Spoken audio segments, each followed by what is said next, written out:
Jumat 19 November pukul 8 malam live di Kompas TV. Di Sapa Indonesia Malam, Saudara, Presiden Joko Widodo memastikan akan memulai rehabilitasi wilayah tangkapan air yang rusak di Kalimantan.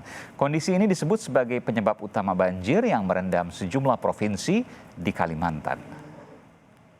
Ya, itu kan memang karena kerusakan catchment area daerah tangkapan hujan yang sudah berpuluh-puluh tahun, dan itu yang harus kita hentikan.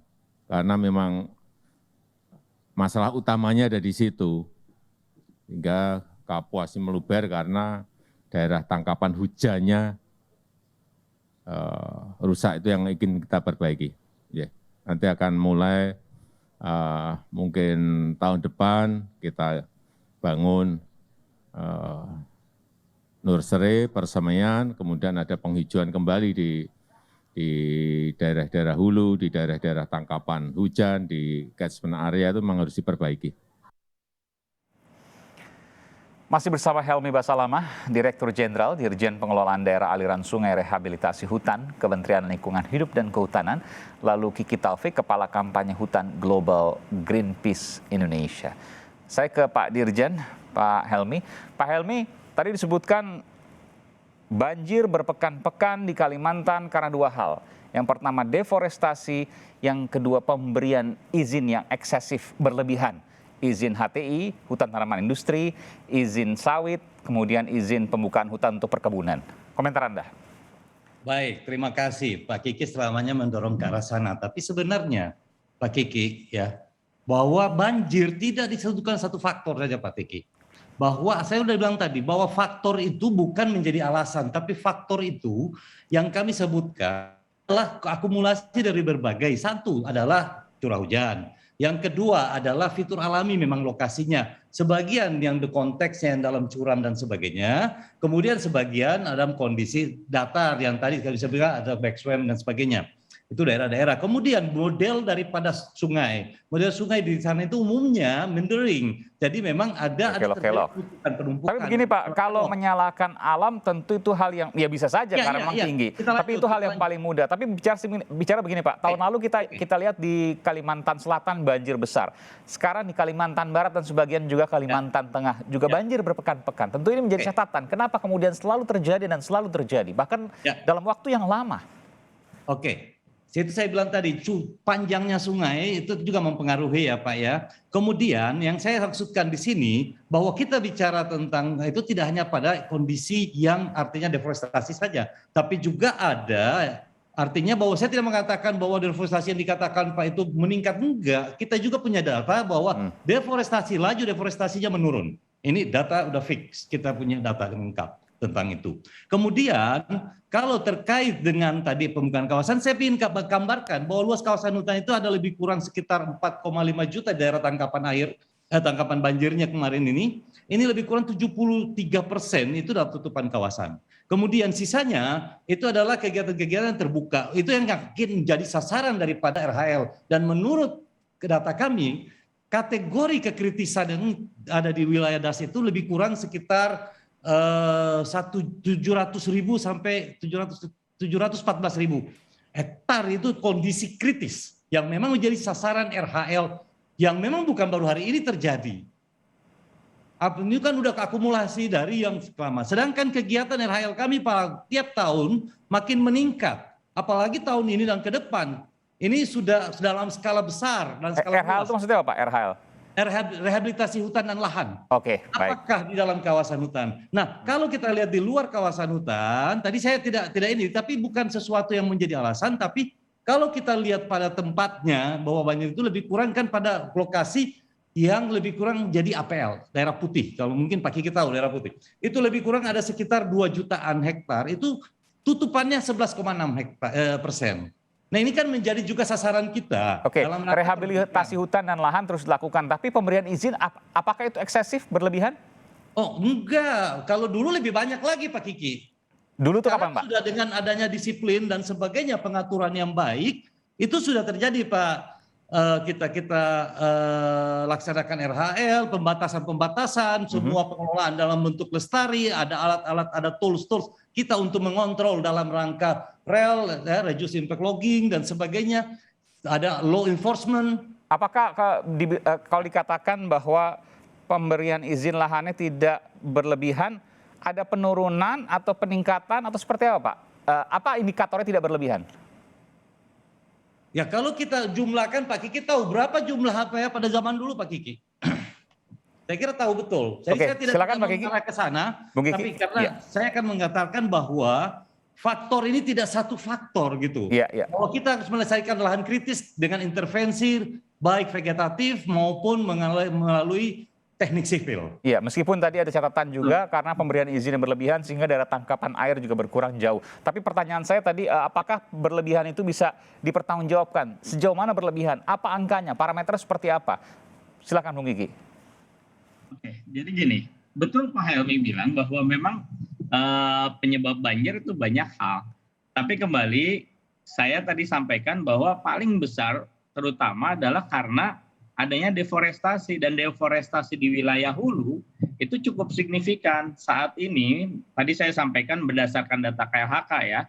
Tahun 2020 hutan alam, luas hutan alam di Das Kapuas itu hanya tinggal 4,2 juta hektar. Sebelumnya? Dari 4,2 juta hektar, sebelumnya kan luasan nanti saya mesti buka data ya karena takut. Nggak, saya kan harus, kita juga harus hitung juga. Jadi berapa pengurangannya, apakah signifikan atau tidak, apakah berlebihan atau tidak? Oke. Saya bandingkan seperti ini ya. Luas Das Kapuas itu adalah 10 juta hektar kurang lebih. Kemudian 9,8 Pak Kiki. Ya, 9,8. Ya, kurang lebih 10. Oke, baik, silakan. Tentu Pak Helmi lebih hafal. Kemudian luas tutupan hutannya ada 4,2 juta hektar.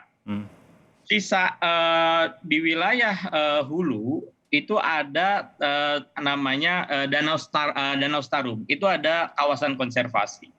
Itu luasannya itu hanya tinggal sekitar 1,1 juta hektar. Nah, catchment area, wilayah di sekitar Taman Nasional Danau Starum itu hampir semuanya sudah dikonversi menjadi kebun sawit. Nah, catchment area dan tutupan hutan di wilayah hulu itu sudah habis, sehingga tidak ada lagi daya tampung bagi air hujan. Sehingga dari mana Anda bisa mengatakan itu bahwa catchment area daerah tangkapan air di wilayah hulu sudah habis? Ya, karena udah berubah nih, udah berubah menjadi perkebunan sawit. Seluruhnya? Hancur hutannya. Iya, silakan dilihat. Mari kita lihat nanti data Pak Helmi, ya. Ada penjelasan soal itu? Saya bisa mengkabarkan bahwa hulu sudah habis. Ya. Hulu daerah tangkapan airnya sudah habis. Itu tendensi sekali. Menurut saya, oke lah, kita tidak usah. Saya tidak mau memakai tentang berartikulasi tentang itu, Pak Kiki. Enggak, karena itu tudingan yang serius, Pak. Karena dikatakan hulu tangkapan airnya, catchment areanya sudah habis. Iya. Tidak ada lagi tangkapan air. Benarkah itu? Apakah Bapak punya argumentasi untuk menjawab ini? Saya punya 5 kriteria, Pak Kiki. Oke, silakan. Mulai dari yang sangat kritis, yang memang harus kita itu sekitar 14 ribuan, Pak Kiki. Kemudian yang kritis itu ada 700 ribuan, lebih kurang hampir 714 ribu hektar. Kemudian yang agak kritis artinya pengelolaan yang memang perlu kita touch lagi bagi berbagai intervensi kami, itu lebih kurang 1,8 juta hektar. Kemudian ada potensial kritis jika tidak segera kita melalui enforcement, itu 4,2, 4,3, 4.257.000 hektar. Sedangkan di tidak kritis ada 2.700.000 hektar. Artinya alam betul-betul masih sangat alami. Jadi lebih kurang ada 6 jutaan hektar, Pak Kiki. Di hulu itu, Pak ya? Kita bicara tentang lahan kritis, Pak Kiki, yang menyebabkan salah satunya tadi.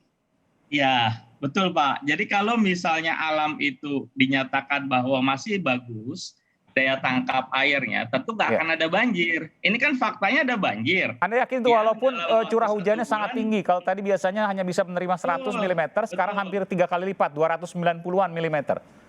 Betul, tentu kita tahu itu, dan kita tahu juga bahwa bukan, pertanyaan saya begini, kalau seandainya daerah tangkapan airnya bagus, walaupun curah hujannya di atas normal, tetap masih bisa menyerap? Harusnya bisa. Okay. Harusnya bisa, secara teori ya, alam itu mampu untuk menyerap. Karena kan ini kan kejadian baru-baru sekarang ya. Nah, memang kita tahu ada krisis iklim nih, ada anomali cuaca, dan anomali cuaca ini yang memang harus kita waspadai. Nah, yang paling penting adalah begini, pemerintah bisa melakukan evaluasi izin, pemerintah bisa melakukan pengambil alihan izin. Kalau izin-izin tersebut itu menyebabkan bencana alam seperti ini. Oke, baik. Jadi, baik. Pesan terima. Oke, baik. Tadi di pembukaan saya sampaikan ya, di pembukaan itu ada 3,1 juta hektar sawit beroperasi ilegal di dalam kawasan hutan. Ilegal, harus oke, dievaluasi. Dan itulah yang bisa menyebabkan salah satunya banjir. Karena daerah tangkapan hujannya berkurang. Oke, baik. Baik, Bung Kiki, terakhir saya berikan kesempatan kepada Pak Dirjen, Pak Helmy. Pak Helmy tadi sebutkan ada jutaan hektar perkebunan sawit ilegal yang beroperasi. Lalu teori kalau daerah tangkapannya bagus, sempurna, curah hujan tinggi pun 3 kali lipat pun bisa diserap, tidak akan terjadi banjir. Silakan, Pak. Saya tidak pernah mengatakan bahwa luas sawit sekitar 2 jutaan tadi ya. Tapi yang jelas mungkin dari Pak Kiki tadi itu. Tapi prinsipnya begini, bahwa kita seluruh ada tools penghitungannya. Pak, belum dijawab yang tadi Pak. Apakah benar bahwa kalau seandainya daerah tangkapan hujannya bagus, sempurna, maka curah hujan tinggi pun 3 kali lipat pun nggak masalah, nggak akan banjir? Faktornya itu tidak hanya curah hujan, saya sudah bilang tadi, bahwa ada terkait dengan bagaimana daya tampung. Daya tampung ini menentukan juga kalau misalnya melebihi dari daya tampung, maka akan terjadi limpasan. Limpasan inilah yang akhirnya menjadi banjir. Kan kita bicara hulu nih Pak, di hulu kan semua menyerap Pak. Betul, di hulu baik misalnya. Ternyata kan curah hujan cukup tinggi. Dan apabila untuk itu kita mengadopsi tidak hanya vegetatif Pak Kiki. Jadi juga ada faktor-faktor dalam artian kita menggunakan konservasi tanah dan air melalui pembangunan teknik sipil, misalnya pembangunan dam penahan, dam pengendali dan sebagainya. Itu menahan air, bukan harus langsung hilang ke darat atau hilang ke laut, tapi menahan dalam konteks terkelola dengan baik. Tapi Bapak setuju bahwa ketika daerah tangkapannya bagus, maka curah hujan tinggi pun bisa diserap sempurna? Wah, itu teorinya tanya Pak Kiki itu, saya nggak ngerti. Pak Kiki yang tahu bahwa satu faktor itu aja menyebabkan banjir atau tidak. Oke, baik. Kalau saya mengatakan bahwa banyak faktor tadi, rehabilitasi tetap di bagian hulu kita selesaikan dalam skala yang luas. Baik, terakhir Pak, apa yang diselesaikan sekarang Pak? Ke depan kita bicara apakah kita akan mengalami seperti ini lagi, nggak tahu, mudah-mudahan tidak, kita berharap tidak, tapi ini sudah 2 tahun berturut-turut di Kalimantan dan dalam waktu yang lebih dari 1 pekan, bahkan ini 3 pekan. Ya, pertama kita jelas upaya RHL, upaya perbaikan di hulu. Baik melalui teknik ini tadi konservasi tanah maupun kegiatan rehabilitasi di seluruh kawasan hutan lindung secara skala besar. Kemudian pembuatan dam-dam penahan dan sebagainya ya. Kemudian review juga tata ruang Pak Kiki. Tadi artinya begini, bagaimana yang dekat-dekat pemukiman di sepadam sungai, apalagi sungai yang kita tahu lebih cenderung kepada mendering yang banyak berkelok-kelok sehingga bisa menahan terjadinya banjir atau menahan terjadi tumpukan. Oke, pertanyaan sederhana aja Pak, kenapa nggak dilakukan dari sebelumnya? Ya? Kenapa tidak dilakukan sebelumnya? Oh, tetap dilakukan. Sampai sekarang ini kita akan mendalam skala besar. Kita akan melaksanakan penanganan. Artinya banjir kali ini tidak terprediksi dan kemudian baru dilakukan skala besar, begitu ya? Oh, sudah dilaksanakan Pak. Setiap tahun kita melaksanakan lebih dari 200.000 hektar pelaksanaan RHL di seluruh Indonesia, Pak Kiki. Ya, jadi yang paling penting, Pak, singkat saja, Pak. Saya, bahwa rehabilitasi hutan dan lahan itu penting dilakukan, harus masif, tapi jauh lebih penting daripada penanaman atau rehabilitasi adalah stop deforestasi. Hentikan deforestasi, itu yang paling penting. Karena tidak mungkin gitu hanya dengan menanam, rehabilitasi 1-2 tahun bisa menyerap air, enggak, itu butuh puluhan tahun. Yang paling penting itu ada pesan kami adalah itu, dan review izin. Review perizinan. Meskipun itu ada pernyataan kontroversial dari Ibu Menteri bahwa deforestasi tidak boleh menghentikan pembangunan, itu yang kemudian menjadi kontroversial. Apakah akan dilakukan jadi tanda-tanya bagi kami semua hal tersebut atau penghentian deforestasi? Tentu itu menjadi hal yang menarik untuk kita cermati sama-sama. Terima kasih Pak Dirjen dari Kementerian Lingkungan Hidup dan Kehutanan, Pak Helmy Basalamah dan juga Bung Kiki Taufik dari Greenpeace Indonesia. Terima kasih, selamat malam, sehat.